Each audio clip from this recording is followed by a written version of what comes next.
What's up, guys? It's the JJ. Please, we're not playing my games today. Sorry about that, guys.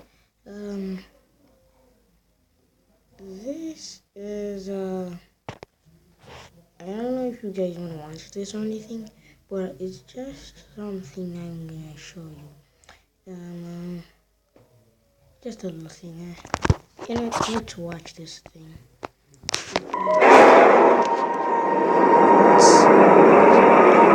This happened when I was 15 years old.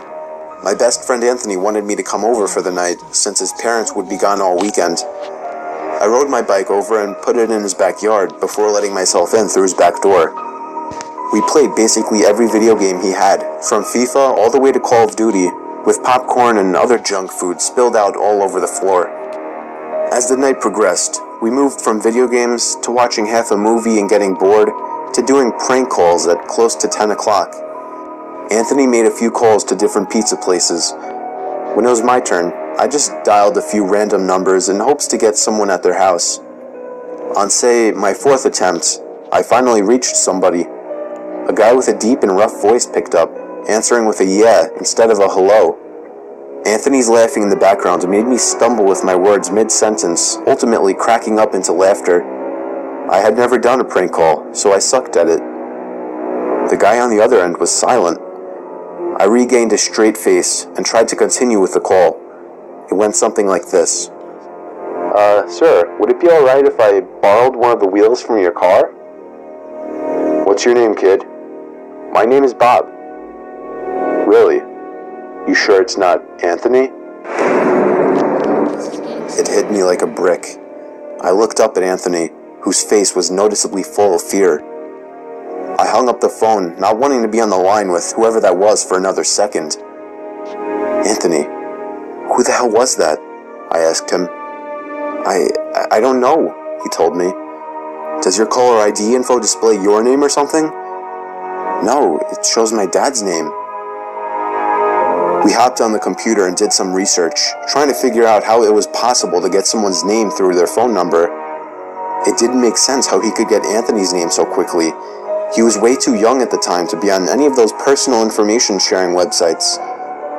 We ended up asking a question on Yahoo Answers, since no one had a similar experience. The question turned up no answers. I suggested he call his dad, but he said he wasn't supposed to have anybody over for the weekend, so he didn't want to call. We planned on sleeping in the living room, so we just resumed watching the movie that we hadn't finished from earlier. Right after the phone call had left my mind, me and Anthony looked at each other when we heard his front storm door opening, and then the doorknob to the front door began to turn. It only was able to turn about halfway before the lock restricted it. Anthony turned off the TV, and I went over to the window to see who it was. I spread the blinds open. There was a tall guy standing outside. He noticed the blinds moving and turned to look at me. I practically threw the blinds back into place. Me and Anthony hid in the kitchen, listening for any more noises. We heard the sound of the gate to the backyard opening, as it was right outside the kitchen window. God damn it, I said. I forgot to shut the back door. Anthony urged me to run and shut it. I made it to the hallway leading to his back door, and froze. There was a silhouette standing outside the back door. I don't think he noticed me, but he was surely looking into the house. He opened the door and stepped inside.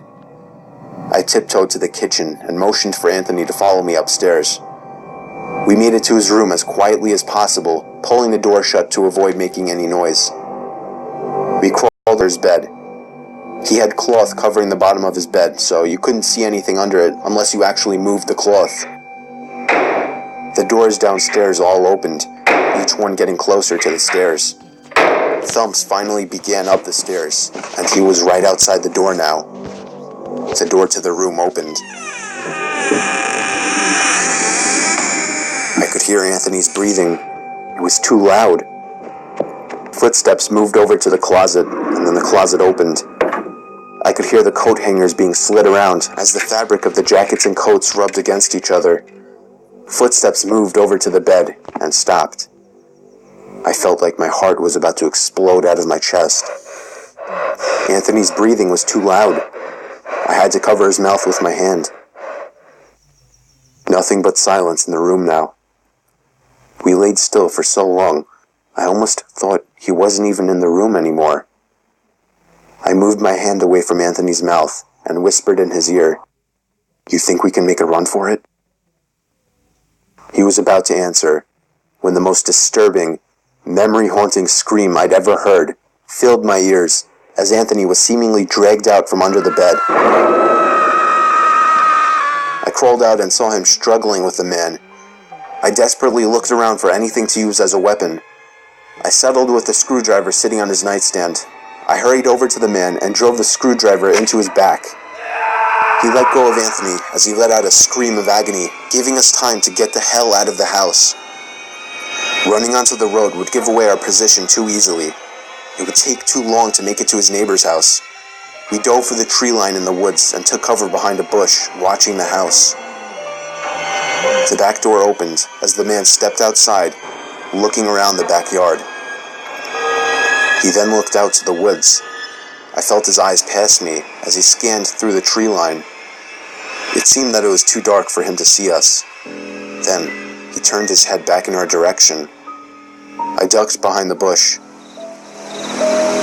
"Joe, he's coming." "What?" "Dude, get up, we gotta run." He was right. The man was approaching us fast.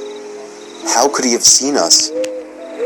We ran through the woods with the leaves crunching under us, giving away our position. When Anthony tripped over something, I crouched down with him, hoping we had run far enough. Not even 20 seconds later, oncoming footsteps from the direction we were running from came fast. They slowed down only 2 trees away from us as we lay face down in the leaves. Moments later, the footsteps take off in another direction.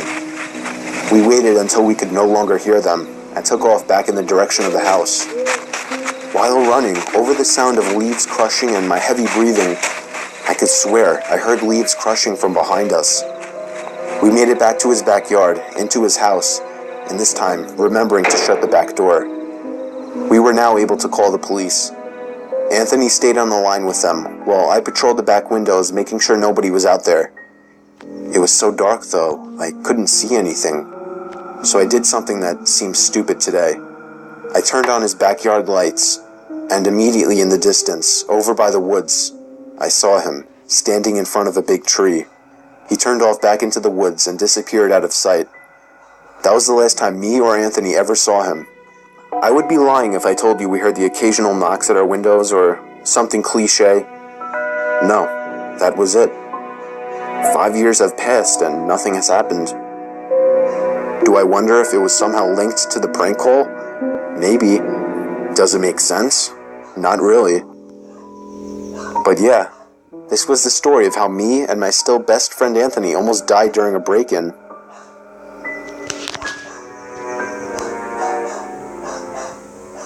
Yeah, and that's definitely why you should go to a sleepover. So if you guys want to see more videos like this, please go down below, like and subscribe, turn on the post notifications so you never miss a video.